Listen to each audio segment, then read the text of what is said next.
Start with the informal fallacy, a complete revision unit. What is informal fallacy? Before start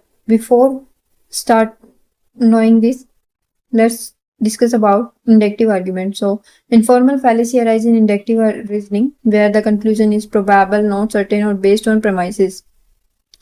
generally structure या format में error होता है तो उसको हम फॉर्मल फैलेसीज में कंसीडर करते हैं, जो कि हम पढ़ चुके हैं. और इनफॉर्मल फैलेसीज अकर होती है due to problem in content, language, relevancy, evidence of the argument. Quick revision करें तो फॉर्मल फैलेसीज होती है जिसमें अगर स्ट्रक्चर में कोई प्रॉब्लम हो. Informal fallacy due to problem error in content, relevancy, ambiguity और एविडेंस. डिडक्टिव एरर होता है कि प्रोमाइसिस दोनों ट्रू है बट कंक्लूजन फॉल्स है तो इनवैलिड.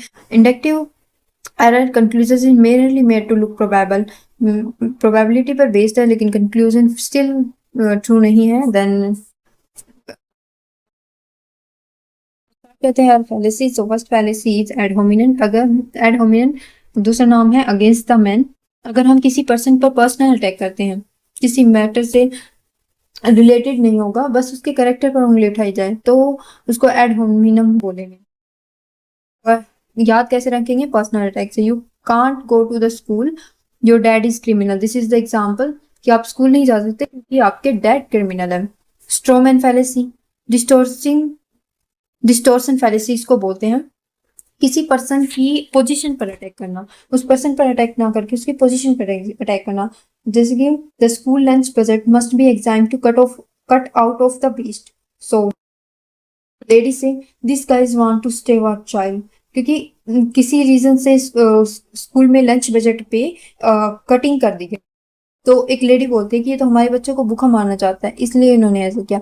तो बात को तोड़ मरोड़ कर बताना, इसको इसमें आते हैं स्ट्रोमैन फैलेसी में.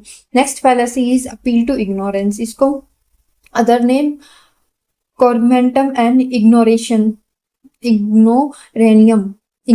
तो इसमें क्या होता है? Claiming a statement is true because isn't prove false. क्योंकि हम उस स्टेटमेंट को ट्रू मान लेंगे क्योंकि आज तक वो प्रूव ही नहीं हुई है.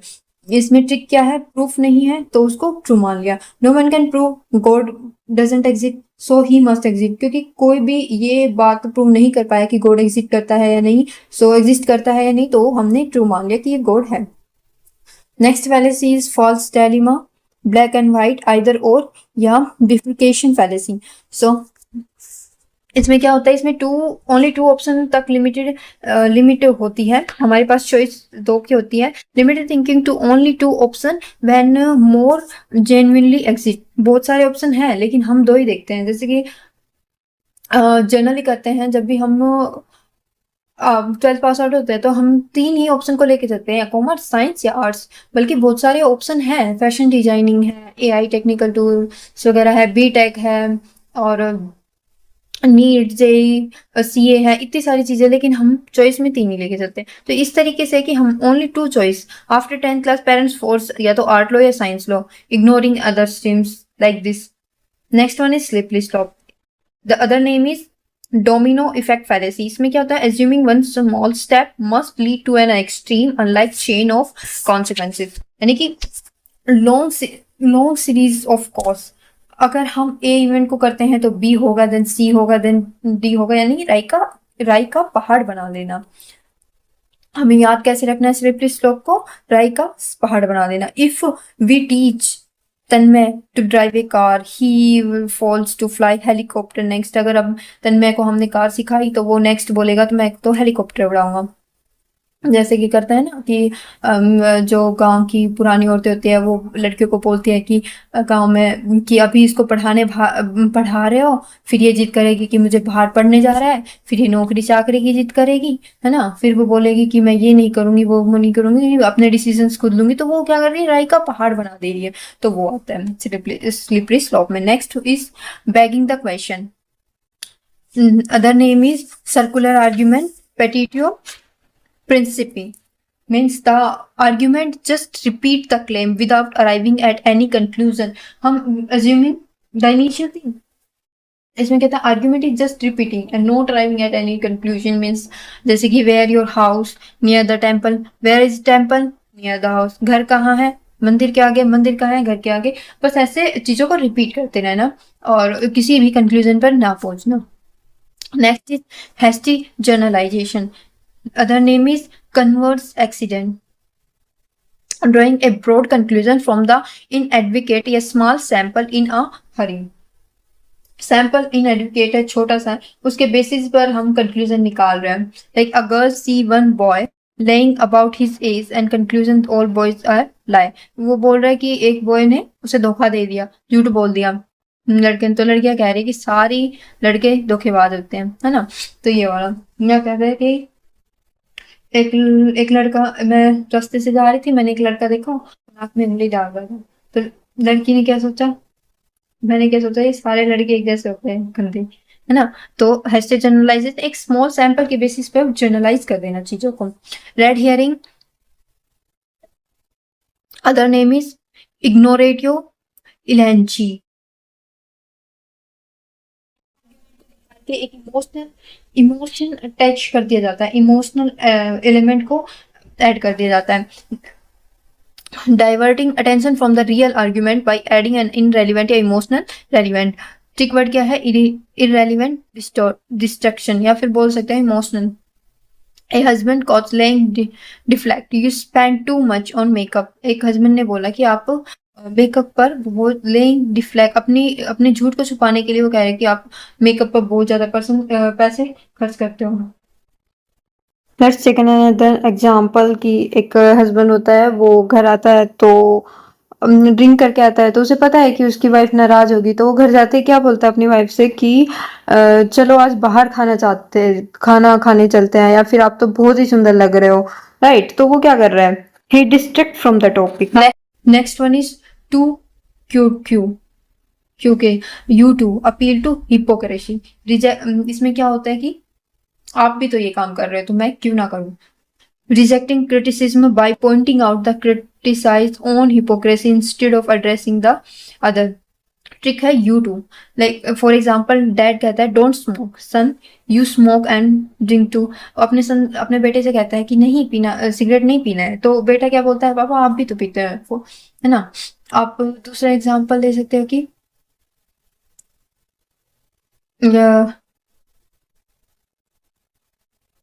चलो छोड़ो।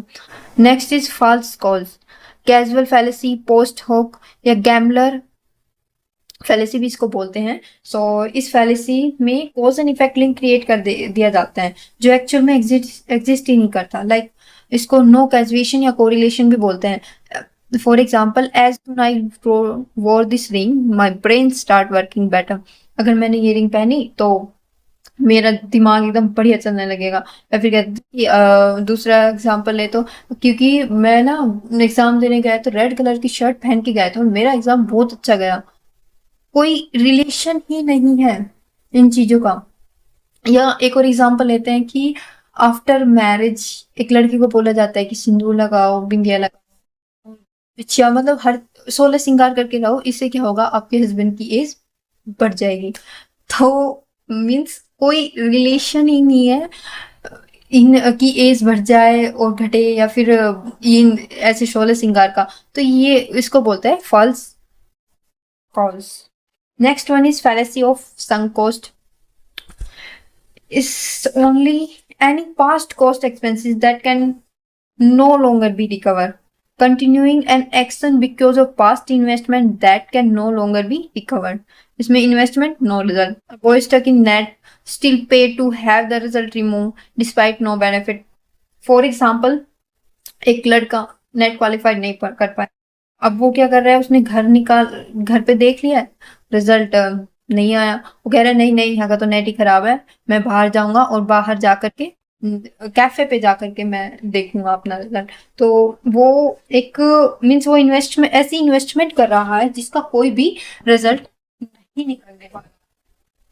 सो next fallacy is appeal to authority, जो कि है आर्गुमेंटम एंड वर्कैडियम। यानी कि fallacy happen when we misuse an authority, जो कोई अपनी अथॉरिटी का मिसयूज करता है। जैसे कि अब सीजेपी जो प्रोटेस्ट कर रही है ना, वो किस लिए कर रही है, ताकि हमारे एजुकेशन मिनिस्टर को हटाया जा सके। बट गवर्नमेंट गवर्नमेंट अपनी पोजीशन का गलत इस्तेमाल कर रही है, वो राजी नहीं हटाने को, पेपर लीक किए जा रहे हैं वो शिक्षा मंत्री जी, कहीं ना कहीं उन्हीं का ही है कि वो ठीक से हैंडल नहीं कर पा रहे हैं, राइट।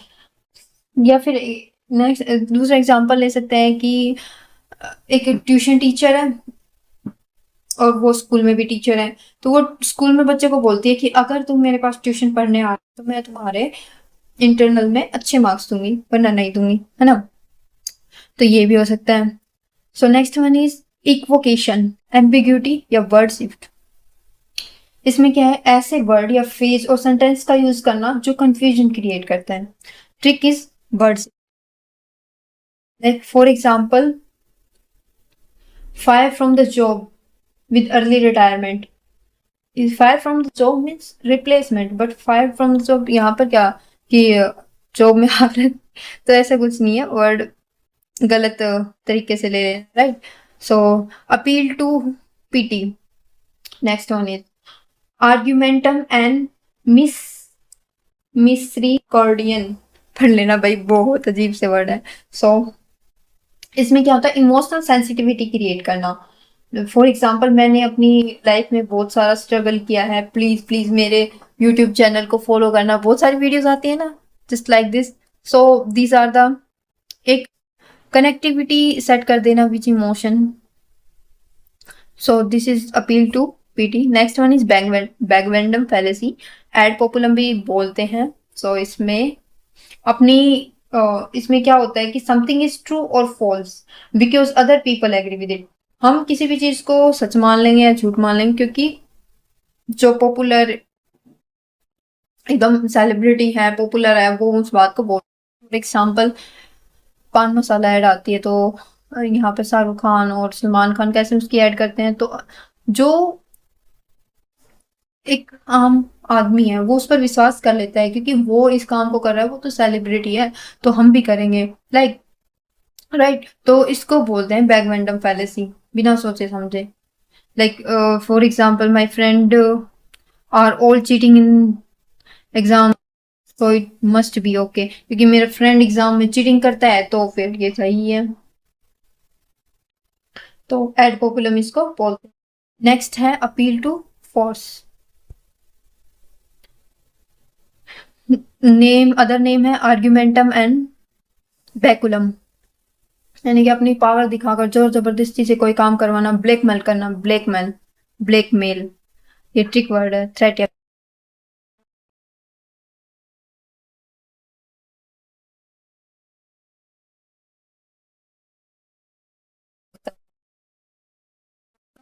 यानी फियर बेस्ड रीजनिंग, फियर दिखा करके कोई भी काम निकलवा लेना। Appeal to force.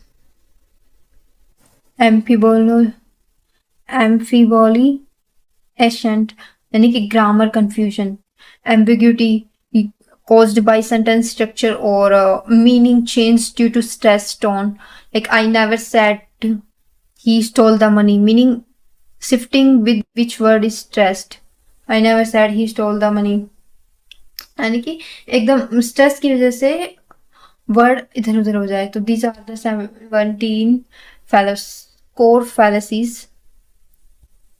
Additional, first is fallacy of accident, जिसको हम स्वीपिंग जनरलाइजेशन भी बोलते हैं। Apply a general rule to a situation where the rule does not really apply, ऐसी जगह पर अप्लाई करना जहां पर cutting people is a crime, apply even to surgeon performing surgery. बोलते हैं कि जैसे जो क्रिमिनल लोग होते हैं वो चाकू वाकू मार देते हैं ना, या फिर वो फायर कर देते हैं लोगों को, तो बोलते हैं कि ये भी तो एक क्रिमिनल अटैक में आता है, लेकिन वही सर्जन सर्जरी भी करते हैं और हमारी फोर्स वो फायर भी करती है, तो वो कहाँ से ठीक हो गया। तो एक्सेप्शन, यहाँ पर एक्सेप्शन आता है, या इस फैलेसी में क्या हो रहा है कि जहां पर ये रूल अप्लाई नहीं होते वहां पर भी उस रूल को अप्लाई कर दिया जा रहा है ना। Second in fallacy of composition, यानी assuming but true of the part must be true of the whole, यानी कि ये जैसे टायर रबर से बनता है, तो रबर काम में लगता है, तो कार भी रबर से ही बनती हुई होगी, तो ऐसा दिखाना। लेकिन ये नहीं, ऐसा नहीं होता है ना। याद करना है, assume for wall, true of part, यानी कि पार्ट बहुत सारे पार्ट्स को मिला करके एक फैलेसी बनाना, लाइक इंडक्टिव है ना। Second is fallacy of division, third is fallacy of division, इसमें अपोजिट ऑफ कंपोजिशन में आता है। This is the opposite of consumption, यानी कि assuming what true of the whole must be true of each individual part. For example, the team is excellent, so every single player must be excellent, क्योंकि पूरी team अच्छी है तो उसमें हर player अच्छा होगा। लेकिन ऐसा तो नहीं होता ना, कोई ज्यादा अच्छा होता है, कोई कम अच्छा होता है, तो वो वाली चीज। Next one is converse accident, reverse accident या ऐसे जर्नलाइजिंग है, जो कि हम पढ़ चुके हैं। इसके बाद नेक्स्ट है कॉम्प्लेक्स क्वेश्चन, लोडेड, ट्रिकी या हिडन ट्रैप क्वेश्चंस। ये होते हैं ऐसे क्वेश्चन जिसमें कॉम्प्लेक्सिटी होती है, लाइक हम छोटे से जब नहीं करते थे कि भाई एक बात बताना, क्या अभी भी कुत्ते हो, अभी भी कुत्ते हो? अब वो हाँ बोले या नहीं, कि हाँ मैं कुत्ता हूँ, नहीं मैं कुत्ता हूँ, तो दोनों ही बातों में वही चीज निकल के आती है, तो होते हैं trap question.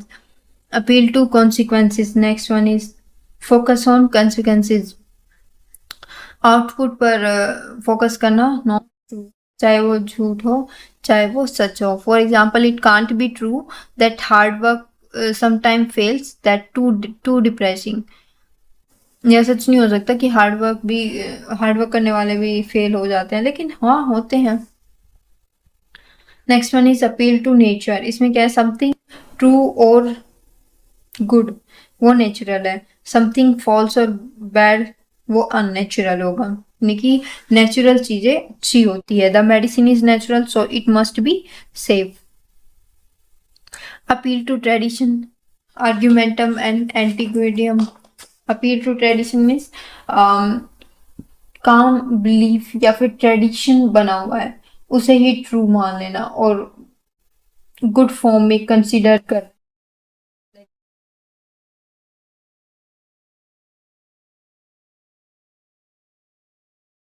For example, old is correct, यानी कि वे, for example, we have always done it this way so it must be right, यानी कि हम तो यही करते आ रहे। जैसे कि फॉर एग्जाम्पल, जब मैं लॉज के यहाँ आई थी तो उन्होंने बोला था कि आई थिंक सैटरडे को या फिर Monday, I don't know, sir नहीं धोना। तो मैंने पूछा क्यों, तो बोलते पता नहीं, बस चली आ रही है तो मानना पड़ेगा। सो जरूरी नहीं कि जो बातें पुरानी है वो सही भी हो। ओल्ड इज करेक्ट, लाइक घूंघट घूंघट तो करना ही पड़ेगा, वाई पता नहीं, क्योंकि बरसों से चला आ रहा है। So this things are here. So next one is appeal to coincidence, appeal to luck और बैड लक। इसमें क्या है, claiming that something happened due to coincidence despite of strong evidence to the contrary। बोल means हम बोल कुछ रहे हैं और एक्चुअल में चल कुछ और रहा है, यानी कि इसमें हम लक पर बातें होती है। We have always done it this way so it must be right. Sorry, this is example of appeal to tradition. Appeal to coincidence, I got a phone call right before the exam paper leak, pure coincidence, chance, मतलब chance पर depend है। वो कह रहा है कि जैसे कि नेट पे का पेपर एग्जाम देने गया है, तो उससे पहले मेरे पास फोन आया था कि पेपर तो लीक हो गया, तो पक्का पेपर लीक हुआ होगा, यानी कि कोई एविडेंस नहीं है, बस ट्रू चीजों को माने जा रहे हैं। Appeal to coincidence. Next was pressed evidence. Pressed evidence मतलब इनकम्प्लीट एविडेंस, कोई एविडेंस नहीं, इग्नोर और हाइड फैक्ट, जो फैक्ट है उनको छुपा लेना, like for example, quoting only the positive review of a product, hiding the negative one. Positive reviews को लेना, नेगेटिव रिव्यू को छोड़ देना। जैसे कि गवर्नमेंट कहती है जब अपना अ, एक लेके आती है समरी कि हमने ये किया, तो अक्सर मैं न्यूज़पेपर में देखती हूँ कि अच्छी-अच्छी चीज़ें दिखा देती है, लेकिन एक्चुअल में जो हो रहा है, जैसे कि उन्होंने कहा कि इंफ्रास्ट्रक्चर पर हम इतने पैसे,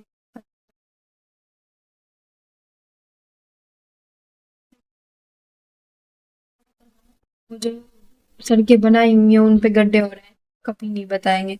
कहाँ-कहाँ वो सड़कें, वो हाईवेज टूट चुके हैं, कभी नहीं बताएंगे, है ना। तो वो सारी चीजें इसमें चेरी पिकिंग इसको बोलते हैं। Next one is appeal to novelty, argumentum ad novitatem, assuming something is better simply because it is new और मॉडर्न, क्योंकि वो चीज़ें न्यू है तो बेटर ही होगी, तो उसको हम एक्सेप्ट कर लें, तो वो भी ठीक नहीं है। जैसे this app is newer so it must work better than the old one, कि जैसे कि बहुत सारे ऐप आ रहे हैं, कोई भी चीज़, किसी भी चीज़ के लिए, तो हम ये मान लेकर कि ये ऐप बेटर है, या फिर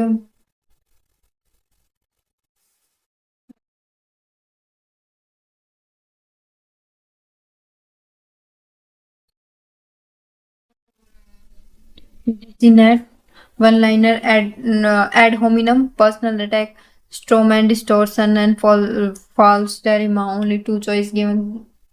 तो इसको आप पढ़ लीजिए, इन वन लाइनर ट्रिक से आप चीज़ों को याद कर सकते हैं। So read the trick word first and the fallacy name will follow। 28 fallacies, revision is must, revision करते रहिए। अगर कोई भी आपको क्वेरी है तो कमेंट सेक्शन में बताइएगा। मिलते हैं नेक्स्ट वीडियो में, तब तक के लिए बाय बाय। पढ़ते रहिए और रिवीजन करते रहिए।